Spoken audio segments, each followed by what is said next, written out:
કરીશું દરેક પ્રસાદ લઈને જાય સ્વયંસેવક મિત્રોએ પ્રસાદનું કાઉન્ટર તૈયાર કર્યું છે તો સૌ કોઈ ભક્તો ખૂબ ભાવથી દાદાને મહારાજે પૂજન વિધિ કરે ત્યારબાદ આપણે દાદાના દર્શન કરે અને મહાપ્રભુ કરે આપણે જે આજના દાદા છે એ દર્શન કરીને આપણે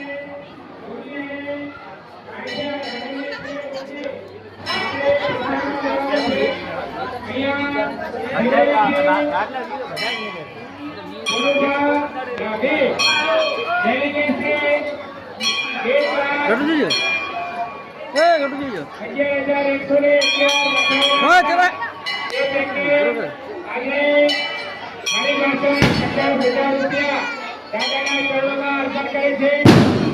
જે કોઈ એમની સાથે વડીલો આવ્યા હોય બધા સરપંચ યુવા મિત્રો આપણે